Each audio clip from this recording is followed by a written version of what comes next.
قرآن کی محبت آج معاشرے میں کیسے نہیں ہے، میں آپ کو اس کی بہترین مثال اپنی لائف کے ساتھ متصل جو چیز ہے سنا دیتا ہوں۔ لیا ٹیڈی کالونی، آج بھی وہاں پہ پیر اقبال صاحب ان کے بچے فیملی رہائش پذیر ہیں، ہم تمام لوگ وہیں پڑھے ہیں۔ ماں باپ کے بغیر 4 سال کی عمر میں میں والدین سے 4 ماہ دور رہتا تھا، 4 سال کی عمر میں، لیکن یاد رکھیں کہ 3 ماہ بعد حضرت صاحب تشریف لاتے تھے، لیکن یہ خیر زمانہ ایسا تھا، تمام فیملیز اکٹھے تھی تو ہم پڑھتے رہے۔ 1993 کی بات ہے، 5-6 سال کے تھے، 5 سال کے تھے۔ قرآن پڑھانے والا استاد جمیل مشہدی صاحب اب جی میں موجود ہیں، وہ ہمیں پڑھانے آتے تھے، اسکول لائف میں تھی بالکل سٹارٹنگ میں، تو یقین مانے کہ وہ سائیکل پہ آتے تھے، ہم پھر نکل کے گیٹ سے کھڑے ہو جاتے تھے۔ اس ٹائم آج پکی ہے، وہاں پہ سولنگ ہوتا تھا، تو آپ یقین مانے وہیں کلو والا ہوٹل تھا، آج بیک سائڈ پہ چلا گیا ہے، وہیں پر آفس بھی ہیں 3-4۔ تو ہوا یہ کہ ہم دیکھتے تھے وہ زمانہ، میں نے خود آنکھوں سے دیکھا ہے کہ استاد جمیل صاحب جیسے ہوٹل کے برابر چوک میں پہنچتے تھے، وہاں پر بوڑھے بھی آفیسر بیٹھے ہوتے تھے چائے پینے کے لیے، کہ ایک سامنے نکل کر اٹھ کے کہتے تھے استاد صاحب آئیں، امام صاحب آئیں، چائے پی لیں۔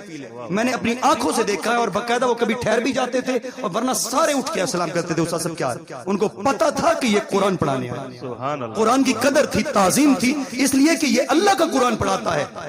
آپ دیکھیں زمانہ بدل گیا، میں نے پھر وہی زمانہ دیکھا جب ہم پڑھ گئے، 2021ویں صدی چل گئی، ایک عجب سا زمانہ آ گیا۔ یقین میں نے خود اس کو میں نے دیکھا ہے اور محسوس کیا ہے کہ فرق ڈیفرنس کتنا ہے زمانے کے بدلنے میں۔ داڑھی والوں سے نفرت کے زمانے میں یہ جو بدلا گیا 2001 کے بعد، داڑھی سے نفرت دلوائی گئی۔ یقین مانے میں نے خود اسی ہوٹل پر دیکھا ہے کہ مولوی صاحب موٹر سائیکل پہ گزرے ہیں، اور پتا ہے کہ یہ ٹی ڈی میں آتے ہیں اور 2-4 گھروں میں قرآن پڑھاتے ہیں۔ اب وہ جا رہے ہیں، میں نے اپنی آنکھوں سے وہیں چھلی بنوا رہا تھا، بالکل چوک میں پرانا ہمارے اسکول ٹائم کا ایک لڑکا کھڑا ہوتا ہے، آج وہ بوڑھا ہے، تو وہ اس سے چھلوی گاڑی میں بیٹھ کر بنوا رہا تھا۔ مولوی صاحب گزرے ہیں اسی ہوٹل میں، تو 2-4 نے آواز کسی، مولوی صاحب، اوے مولوی چائے پینا ہے؟ یہ تمیز نہیں، یہ تعظیم۔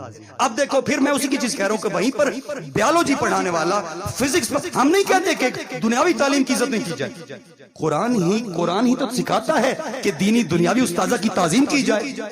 قرآن ہی تو سکھاتا ہے، جب قرآن کی تعظیم نہیں کی جائے گی تو بیالوجی بھاڑ میں گئی، فزکس بھاڑ میں گئی، میتھمیٹکس بھاڑ میں گئی۔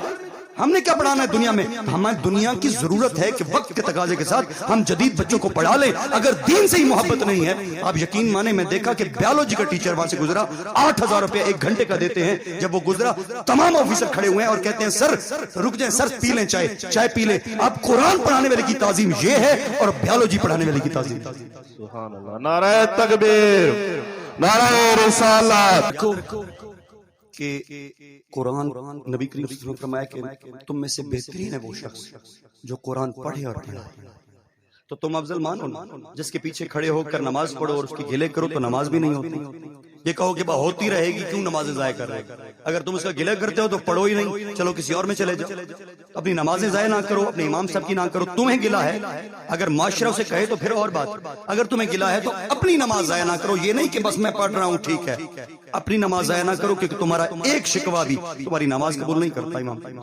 اس لیے امام کی قدر کرو۔ امام ایک ایسا لفظ ہے، یہ بھی بتا دوں آپ کو، کہ دنیا میں بہت سارے ایسے لفظ دین اسلام کے اندر ہے کہ جب ان کو اٹھایا جائے، رب نے ان کو ایسا دبدبہ اور ایسا مقام عطا فرمایا ہے ان لفظوں کو اور ان مقاموں کو، کہ جب امام ان میں سے ایک لفظ ہے، جب امام بلایا جائے تو یہ عرش سے ٹکرا جاتا ہے۔ جتنی بار آپ امام بلاتے ہیں، یعنی آپ کا مقتدی بلاؤ نہیں ٹکراتا، امام بلاؤ ٹکرا جاتا ہے۔ سم سے آپ سے امام بڑھ کر ہے، جس کے بعد پیچھے آپ ادا کرتے ہیں۔ اس لیے تعظیم سیکھیں قرآن پڑھنے والے کی، قرآن پڑھانے والے کی، ادب تمام کا کریں، لیکن سب سے بڑھ کر قرآن پڑھنے والے کا اور پڑھانے والے کی۔ جب تک ہم قرآن کے قریب نہیں جائیں گے ہم کچھ نہیں سمجھ سکتے۔ جتنا بڑا سائنسدان بننا ہے، دیکھیں آپ کے سامنے یہود و نصارہ میں، ہندوستان میں بڑے بڑے ڈاکٹر، انجینئرز اور سائنسدان ہیں جو آسمانوں پر پہنچ رہے ہیں، چاندوں پر پہنچ رہے ہیں۔ کیا آپ سمجھتے ہیں وہ کامیاب ہیں؟ نہیں، جیسے رب نے فرمایا ہے کہ وہ خسارہ میں وہ ہے جو دین اسلام سے دور ہے۔ آپ تو دین کو جانتے ہیں، آپ تو قرآن کو پہچانتے ہیں، اور پھر یاد رکھیں قرآن کو سمجھنے کے لیے صاحب قرآن کو سمجھنا بھی ضروری ہے۔ قرآن کو سمجھنے کے لیے صاحب قرآن کو سمجھنا ضروری ہے کہ رب نے یہ چنا کیسے، کہ رب نے اوروں کو صحیفے بھیجے لیکن رب نے اپنے محبوب کو کیسے عطا فرمایا کہ رب چاہتا یہی ہے کہ کلام میرا ہے، وحد اللہ شریک کا ہے، میں واحد ہوں، خالق کائنات ہوں، قادر مطلق ہوں، علی کل شیء قدیر ہوں، لیکن رب یہی چاہتا ہے کہ چونکہ وہ میرا محبوب ہے کلام میرا ہونا چاہیے، زبان تیری ہونی چاہیے۔ سبحان اللہ، نعرہ تکبیر، نعرہ رسالت، نعرہ خلافت، نعرہ حیدری۔ تو نبی کریم صلی اللہ علیہ وآلہ وسلم کی ذات اقدس ہمارے لیے رول ماڈل ہونا چاہیے، جیسے نا کرکٹر رول ماڈل ہے یا ہمارے لیے آئیڈیل ہے۔ آئیڈیل حضور کے آل و صحاب ہونے چاہیے اور ہمارے لیے رول ماڈل حضور کی ذات ہونا چاہیے۔ اور یاد رکھیں ہمیشہ کبھی بھی غافل نہیں ہوں گے، کسی بھی مکاتب فکر کی کسی چال میں آپ نہیں آئیں گے۔ ہمیشہ ایک چیز ذہن میں بٹھا لیں کہ نبی کریم صلی اللہ علیہ وآلہ وسلم واحد ہستی ہیں جس کی وجہ سے ہم نے خدا کو پہچانا ہے۔ تو اللہ تعالیٰ چاہتا یہی ہے کہ نبی کی وجہ سے مجھے پہچانا جائے، تو جب اللہ یہ چاہتا ہے کہ میری نبی کی وجہ سے مجھے پہچانا جائے تو پھر جتنے ریلیشن ہیں، چاہے اہل بیت بھی ہوں یا اصحاب ہوں، وہ حضور کی وجہ سے پہچانا جائے۔ یاد رکھیں کہ اگر ابو بکر صدیق ہوں، عمر فاروق ہوں، عثمان خلفائے راشدین کی بات کر رہا ہوں، عثمان غنی ہوں، مولا علی شیر خدا ہوں، اہل بیت ہوں، امام حسن و حسین ہوں، خاتون جنت ہوں، امہات المومنین ہوں، عشرہ مبشرہ ہوں یا 1,24,000 کا مبشر صحابہ ہوں، ان تمام کی محبت کا محور حضور کی ذات ہے۔ بے شک، سبحان اللہ، یعنی ایک وقت میں جب بھی کسی سے محبت کریں تو حضور کی محبت متصل ہونی چاہیے۔ یہ اسے لقیدہ، اس لیے یاد رکھیں جب بھی آپ کسی صحابی سے محبت کرنا چاہیں گے تو حضور کا جب یاد آئے گی تو وہ متصل مقام ہوگا کہ یار وہ کیسا مقام ہوگا جب والضحیٰ واللیل کا چہرہ ہوگا اور صحابہ کی محفل ہوگی۔ واہ واہ، سبحان اللہ، سبحان اللہ۔ نبی کریم صلی اللہ علیہ وآلہ وسلم آپ وجہ کائنات ہیں، اور حدیث قدسی واضح آپ ہمیشہ علماء سے سنتے ہیں کہ اللہ تعالیٰ نے فرمایا، حضور نے فرمایا کہ مجھے رب نے فرمایا، میرے مالک نے کہ اے محمد اگر تجھے پیدا نہ کرنا ہوتا تو اپنی ربوبیت کو ظاہر نہ کرتا۔ تو اس سے ثابت ہوا کہ اللہ تعالیٰ چاہتا یہی ہے کہ حبیب کی وجہ سے مجھ تک پہنچے۔ ہم جب کہتے ہیں نا کہ اللہ اللہ کیے جانے سے اللہ نہ ملے، اللہ والے ہیں جو اللہ سے ملا دیتے ہیں، اس کا مفہوم مقصد ہمیشہ اس طرح سے بیان کرنا چاہیے جو میری تشریحات ہیں کہ اللہ تک پہنچنے کے لیے نبی کا در ضروری ہے۔ نبی کے در کے بغیر اللہ کا گھر نہیں مل سکتا۔ تو ہمارا کہنا یہ ہے کہ اللہ والے آپ کو در مصطفیٰ پر چھوڑ دیتے ہیں، جو نبی کا دیوانہ کر دیتے ہیں، جو نبی کا عاشق بنا دیتے ہیں، جو نبی کی تڑپ دے دیتے ہیں۔ اس کے بعد معاملہ کیا ہوتا ہے کہ جو در مصطفیٰ پر پہنچ گیا وہ در خدا تک پہنچ گیا۔ وہ حاجیو آؤ شہنشاہ کا روزہ دیکھو، کعبہ تو تم دیکھ چکے، کعبے کا بھی کعبہ دیکھو۔ حضرات محترم تمہیں خانہ کعبہ بھی ملا ہے تو محمد عربی کا صدقہ۔ میرے نبی چاہتے تھے کہ خانہ کعبہ ہونا چاہیے، نبی چاہتے تھے کہ الگ سی عبادت خانہ ہونا چاہیے، تو اللہ تعالیٰ نے آپ کے دل کو بھانپ لیا اور نماز میں کہہ دیا محبوب آپ یہی چاہتے ہیں تو یہ لیجیے۔ سبحان اللہ، سبحان اللہ۔ اس لیے اب ہماری ہر عبادت کا محور حضرت عثمان غنی، عبادت نبی کریم صلی اللہ علیہ وسلم اللہ تعالیٰ کی وحدۃ اللہ شریک کی ہے، ذکر اس کا ہے، لیکن اس کے باوجود یاد رکھیں کہ نبی کریم صلی اللہ علیہ وآلہ وسلم واحد ذریعہ ہے جو ہمیں خدا تک پہنچا سکتا ہے، ورنہ کوئی ذریعہ ایسا نہیں ہے جو ہم خدا تک پہنچ سکیں۔ اس لیے کہ نبی کریم صلی اللہ علیہ وآلہ وسلم واحد ہستی ہیں کائنات کے اندر جنہوں نے دیدار خداوندی کیا ہے۔ سبحان اللہ، بے شک، بے شک۔ کائنات میں ایسی کوئی چیز نہیں ہے، کائنات میں کوئی ایسا ذرہ نہیں ہے جس نے دیدار خداوندی کیا ہے۔ ہاں جب رب روز محشر چاہے گا جس کو چاہے گا اپنا دیدار کرے۔ سبحان اللہ، نعرہ تکبیر، نعرہ رسالت، نعرہ خلافت، نعرہ حیدری، تاجدار ختم نبوت۔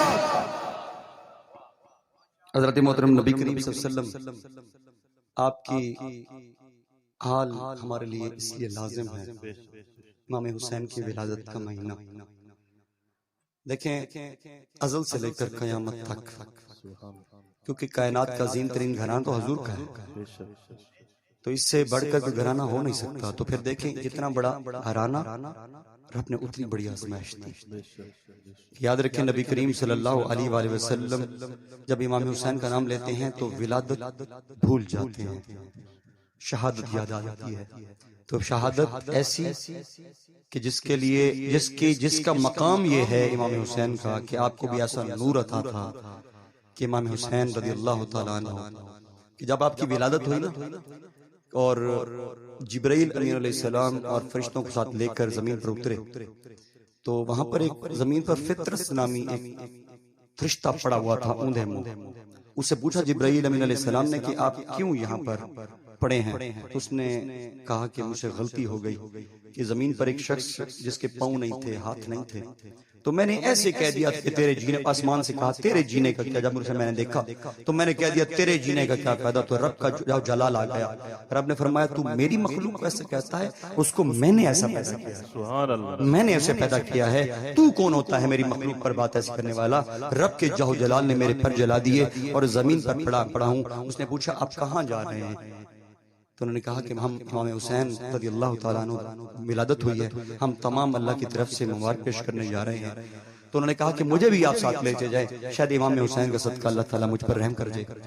تو ساتھ لے گئے, تمام نے زیارت کی اور وہ تمام واقعہ نبی کریم صلی اللہ علیہ وسلم کے سامنے پیش کیا گیا. جبرائیل امین علیہ السلام نے بتایا تو نبی کریم صلی اللہ علیہ وسلم نے ایسے ہاتھ میں امام حسین علیہ السلام کو لیا ہوا تھا, امام حسین رضی اللہ تعالیٰ عنہ لیا ہوا تھا, ایسے لے کر سرکار دو عالم جب بتایا گیا تو نبی کریم صلی اللہ علیہ وسلم کھڑے ہوئے اور حضور نے فرمایا کہ فطرس کو میرے قریب لایا جائے. جب لایا گیا تو فرمایا میرے حسین کو اس کو مس کر دو, میرے حسین کو اس کو مس کر دو. جیسے مس کیا گیا اللہ تعالیٰ راضی ہو گیا. نعرہ تکبیر, نعرہ رسالت, نعرہ خلافت, نعرہ حیدری. دیکھیں اللہ تعالیٰ نے ایسا مقام امام حسین, کیونکہ جنت کے جوانوں کے سردار ہیں. اور حضور کی حدیث پاک یہ بھی ہے, خل کبھی پیدا نہ کیا کریں, کبھی بھی. ہم اہل سنت ہیں, اہل سنت تمام مراتب, تمام منزلیں, تمام وہاں پر رکھتا ہے, اور جو برا ہے اسے برا کہتا ہے, جو اچھا ہے اسے اچھا کہتا ہے. تو اس لیے یاد رکھیں کہ نبی کریم صلی اللہ علیہ وسلم کی آل بھی ہماری آنکھوں کی ٹھنڈک ہے, اور نبی کریم صلی اللہ علیہ وسلم کے اصحاب بھی ہماری آنکھوں کی ٹھنڈک ہے. نبی کریم صلی اللہ علیہ وسلم کی جو آل ہے اس کو کشتی نوح علیہ السلام کی سمجھ لیں, اور دریا میں جب رات کو کشتی چلتی ہے تو یاد رکھیں کبھی بھی, آج بھی جب شپس بڑے بڑے 2022 کے اندر جب رات کی ٹریول کرتے ہیں, ان کے پاس اپنا نقشہ بھی ہوتا ہے اور ان کو تاروں کی نشاندہی بھی ہوتی ہے کہ ہم کس سمت پر جا رہے ہیں. ہمیں اسی طرح اہل سنت کو چلنا ہے کہ ہم نبی کریم صلی اللہ علیہ وسلم کی آل سے بھی محبت, تعظیم, ادب کریں, اور اصحاب کا بھی نبی کی صحبت کی وجہ سے کریں. ہمارا ایمان کل ہونا چاہیے کہ غوث پاس شیخ عبد القادر جیلانی پیران پیر جس کو مانتے ہیں, نبی کا آخری صحابی جو ہے وہ طفیل دوسی ہے. اوپر مشاجرات الگ ہیں, لیکن ہم نبی کے آخری صحابی کی بات کرتے ہیں. اس کا مقام یہ ہے کہ اس کے پاؤں کے نیچے لگی مٹی غوث اعظم اس سے کم ہے. سبحان اللہ. نعرہ تکبیر, نعرہ رسالت, نعرہ خلافت, نعرہ حیدری, تاجدار ختم نبوت. لبیک لبیک. شعبان کا مہینہ ہے, شروع ہو گیا ہے ویسے بھی, تو اس میں یاد رکھیں کہ شعبان کا 12 مہینے قرآن میں ہیں کہ 12 مہینے اسلام میں بتائے گئے ہیں. رب نے ہمیں بتایا کہ 12 مہینے ہیں, تو 12 مہینے میں پھر رب فرماتا ہے کہ 4 عزت والے ہیں, ان عزت والوں میں ایک شعبان ہے. تو آپ لوگوں کو سمجھنا ہے کہ شعبان کا مہینہ حضور نبی کریم صلی اللہ علیہ وسلم, عائشہ صدیقہ رضی اللہ تعالیٰ عنہ فرماتی ہیں کہ نبی کریم صلی اللہ علیہ وسلم آپ شعبان کے روزے رکھنے شروع کر دیتے تھے, یعنی اپنی ریل سلک رمضان شریف کو. رمضان شریف تو بہت برکتوں والا ہے, تو شعبان اس کی سٹارٹنگ میں اللہ تعالیٰ نے رمضان کی تعظیم کے لیے شعبان کو پیدا کر دیا. تو اس شعبان میں اللہ تعالیٰ نے کہا کہ نبی کریم صلی اللہ علیہ وسلم نے اس حسنہ یہ ہے کہ حضور نبی کریم صلی اللہ علیہ وسلم شعبان میں روزے رکھنے شروع کر دیتے.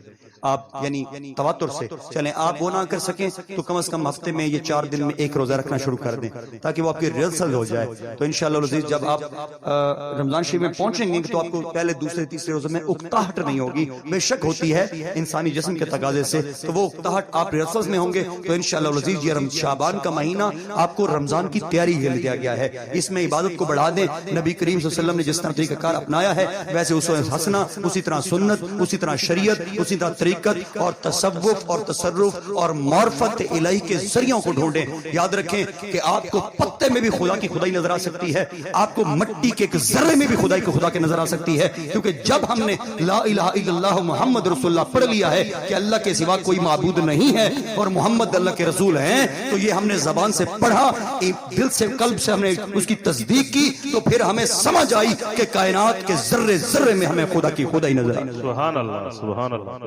حضرات محترم، اب آخر پر صرف مدرسے کا ایک واقعہ جو میں نے قاری عظمت اللہ صاحب کے مدرسے میں بھی سنایا تھا، مدرسے کے حوالے سے کہ آپ تمام لوگ ہیں نا جو آئے بیٹھے ہیں، کوئی مزدور ہوں گے، کوئی دکاندار ہوں گے، تو آپ یہ سمجھنے کی کوشش کریں کہ اگر آپ مہینے کا کوئی 300 جو ایگزیکٹلی خدا کے نام کا ہوتا ہے، کسی کی منت نہیں ہوتی نہ احسان ہوتا ہے، تو اگر آپ کو اللہ دے رہا ہے تو اس میں سے اللہ کا جو حصہ نکالنا ہو وہ بہترین طریقہ کار ہے کہ آپ مہینہ فکس کر دیں کہ اس ادارے کے اندر چاہے 10-20 بچے پڑھ رہے ہیں تو اگر ہم قاری صاحب کی سپورٹ کر دیں تو ہو سکتا ہے یہ 10 سے 20 بچے رہائشی ہو جائے. کوئی بات نہیں، اگر کھانا بڑھے گا تو میں 300 دے رہا ہوں، میں 500 دینے لگ جاؤں گا، کیونکہ اللہ تعالیٰ جب تم میٹر کا دے سکتے ہو، جب تم استری کا دے سکتے ہو، گیس کا بل دے سکتے ہو، تو 500 یا 400 یا 500 ہزار کا تم اپنا پیٹرول لگا جاتے ہو، 500 ہزار کا تو تم بیلنس لگا جاتے ہو، وہ تمہیں ضائع نہیں لگتا. لیکن اگر تم اللہ کے نام پر دے دو پھر کہ تم مولوی کھا جاتا، یعنی وہاں پر تمہیں سوچ آتی ہے، لیکن جو تم ضائع کرتے ہو تمہیں سوچ نہیں آتی. اس لیے اللہ کے گھر سے لگاؤ کرو، کیونکہ یہ مسجد اللہ کا گھر ہے اور جو مدرسہ ہے وہ محمد رسول اللہ کا گھر ہے. اب ہم اپنے گھر کو فرنش ضرور کرتے ہیں لیکن اللہ کے گھر کو چھوڑ دیتے ہیں. ہم محمد رسول اللہ کے گھر کو، اگر مدرسے کو ہم اللہ کے حبیب کا گھر مانیں، ہم جس طرح تڑپ رکھتے ہیں، تاجدار ختم نبوت کے نعرے لگاتے ہیں، لبیک لبیک یا رسول اللہ کے نعرے گونجتے ہیں، اگر ہم اتنی محبت اور تڑپ اور مودت رکھتے ہی ہیں تو پھر 500 نبی کے در کا، نبی کے گھر کا کیوں نہیں؟ ہم عشق کے دعوے تو کرتے ہیں، تو پھر آپ جو بھی کریں آپ کے لیے لازم ہے. انشاءاللہ یہ مدرسہ بڑھے گا، پھلے گا، پھولے گا، قیامت تک آباد رہے گا. قاری صاحب کی نسلیں چلائیں گی، پھر ان کی نسلیں چلائیں گی، پھر ان کی نسلیں چلائیں گی. قیامت تک جب رب کا مدرسہ ہوتا ہے، جو نبی کا نام اٹھانے والا جگہ ہو، جو اللہ کے اور اس کے رسول کی دین سکھانے والی جگہ ہو، وہ کبھی بھی غافلوں کے ہاتھ میں بھی نہیں جا سکتی. اور دین اسلام کا پرچار اور قرآن کی حفاظت کرنے والا میرا خدا خود ہے. نہ کسی کے کرنے سے گر سکتی ہے، نہ کسی کے بڑھانے سے. جب رب چاہے وہ بڑھا سکتا ہے، جب گرائے گرا سکتا ہے. وہی قادر ہے، وہی قادر مطلق ہے. اس لیے ہمارا توکل ہے. خواجہ غلام حسن پیر سواگ رحمۃ اللہ کی تسبیح ہے، وَمَن يَتَوَكَّلْ عَلَى اللَّهِ فَهُوَ حَسْبُهُ. اس لیے یاد رکھے، یہی ایمان رکھے. اور حضرت رابعہ بصری آپ کا ایک واقعہ سناتا ہوں، دینے کے لیے رب کی ذات پر توکل رکھے. کہ ادارے جو ہیں یہ بھی یاد رکھے کہ نبی کریم صلی اللہ علیہ وآلہ وسلم آپ کے جو علم کے وارث ہیں وہ عالم ہیں. آپ کسی غافل انسان کو شاہ، پیر، جی غوث بنا کے نہ پھریں. آپ جو نبی کے اصل دین کے وارث ہیں ان کے ہاتھ میں، جو نبی کریم صلی اللہ علیہ وسلم کے دین کی رکھوالی کرتے ہوں، جو نبی کریم صلی اللہ علیہ وسلم کی شریعت کی رکھوالی کرتے ہوں، جب طریقت کی رکھوالی کرتے ہوں، جو لوگوں کی روحانیت میں اضافے کا باعث بنتے ہوں، آپ ان کے ہاتھوں میں. یہ نہیں کہ جو بھی آئے یہ کلندر ہے، یہ غوث ہے. پوچھے جو پیر آئے اسے پور پیر صاحب، شاہ صاحب، غوث صاحب، تو پڑھا کہاں سے ہے؟ تو کون سے مدرسے سے پڑھا ہے؟ کہاں سے تو نے قرآن پڑھا ہے؟ کہاں سے تو نے درس نظامی کیا ہے؟ ذرا پوچھو، تمہیں سارا کٹھا چٹھا ضابطہ.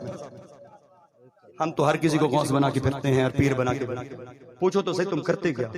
اس لیے ہمیشہ یاد رکھیں، فرق رکھیں اچھے لوگوں کی جو دین سے سکھاتے ہیں، جو عمل پیرا ہیں، جو شریعت و طریقت پر مکمل زندگی گزار چکے ہیں. اب ان کی خدمت کریں اور عہد کر لیں کہ یہ ادارہ ہے قاری محمد منظور قادری صاحب کا. آج میں ان کو لقب الحسنی صاحب دے رہا ہوں. یاد رکھیں یہ ادارہ بڑھے گا، پھلے گا، پھولے گا، لیکن اس کے لیے یاد رکھیں، کوئی آپ کہیں کہ یہاں پر جانور آ کے دیں گے پیسے، نہیں، میرے رب نے یہ نظام بنایا ہے کہ رب تمہارے دلوں میں ڈالنے والا ہے، پھر تم آ کے مدرسے میں دینے والے. سبحان اللہ. نعرہ تکبیر، نعرہ رسالت، نعرہ خلافت، نعرہ حیدری، تاجدار ختم نبوت.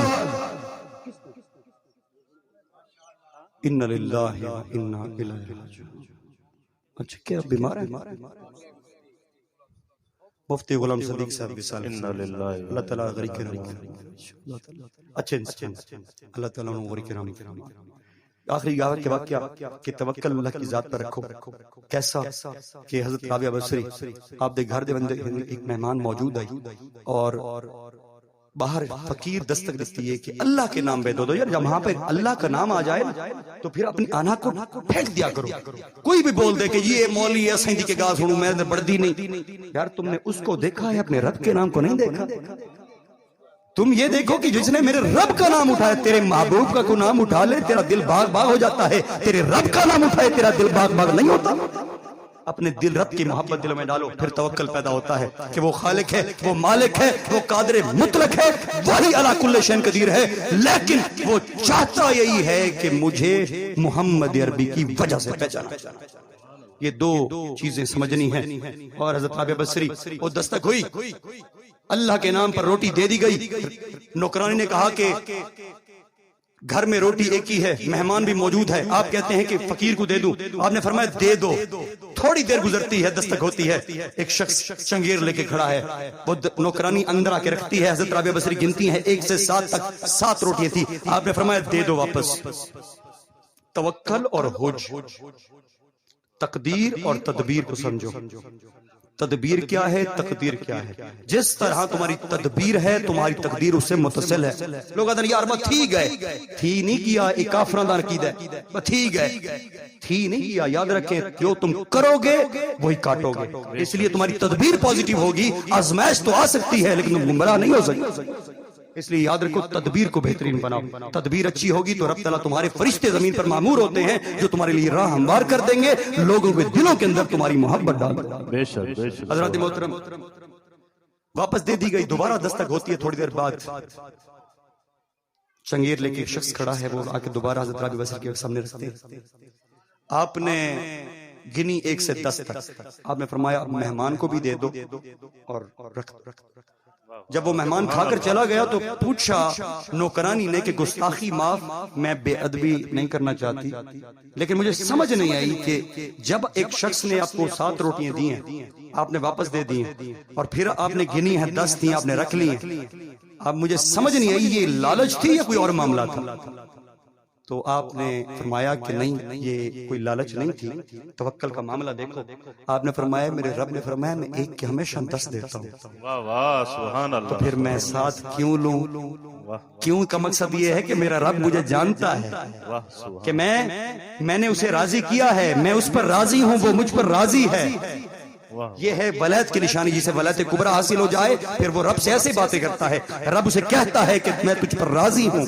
تو مجھ پر راضی ہو جائے ایسے جو جسے اپنا یار بنا لے یعنی جسے مومن بنا دے سبحان اللہ نعرہ تکبیر نعرہ رسالت نعرہ خلافت نعرہ حیدری تاجدار ختم نبوت لبیک لبیک میں آپ کو نعرہ لگواتا ہوں اپنے کسی عزیز کو گلی میں کھڑ کے بلاؤ نا آپ لوگ کسی عزیز کو کوئی کام ہو تے لیٹ تھی پئی تے پلمبر آیا کھڑا ہے ہاں جو آواز کر دے میں جو تریجی گلی والا سن دے اللہ دا نام نہیں کرتے خدا دا نام اللہ کے نام پر بولا کرو کیونکہ اللہ تعالیٰ یہ چیزیں لکھی جاتی ہیں اور باقاعدہ عرش پر پہنچائی جاتی ہے جتنا کیا تم کہو کہ یار لوگ نہیں دیکھ رہے خدا تو دیکھ رہا ہے کہ کون میرے نام پر اٹھتا ہے کون میرے نام پر جذبہ سینہ چھولتا ہے میرے نام پر اٹھ کر آتا ہے بات یہ بھی غلطی کرتے ہو کہ ہم نعرے رسالت پر اٹھ کر آتے ہیں نعرے حیدری پر اٹھ کے آتے ہیں لیکن رب کے نام پر خاموش سب سے بڑھ کر آپ کا نام نعرے تکبیر پر ہونا چاہیے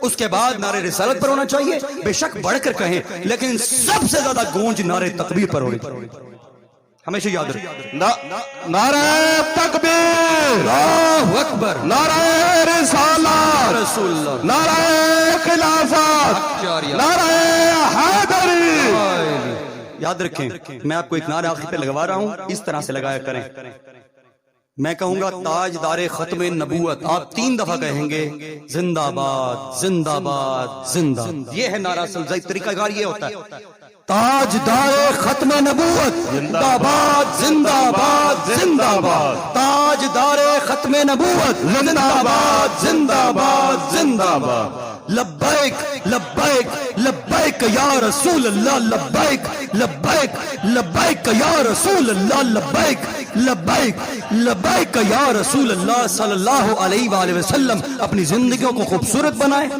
رب کے گھر کی بھی تعظیم کریں، محمد عربی کے گھر کی بھی تعظیم کریں، اپنے گھر کو فرنش ضرور کریں، لیکن یاد رکھیں کہ حضور کے گھر کو بھول نہ جائیں۔ آپ اپنے سوتے وقت اٹھتے وقت ایک چیز ذہن میں رکھا کریں کہ جو ادارہ ہے یہ محمد رسول اللہ کا گھر ہے۔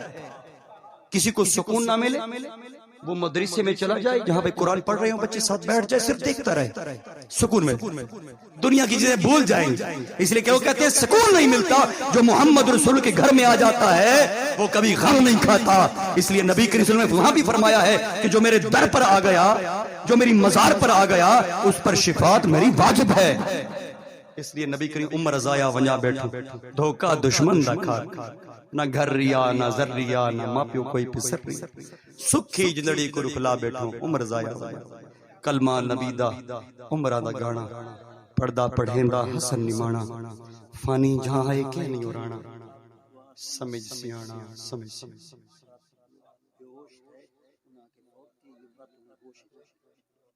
اللہ اکبر۔ چلو اللہ تعالیٰ لمبی زندگی دے، اللہ تعالیٰ غمہ کو محفوظ رکھے۔ باخر دعوانا ان الحمدللہ۔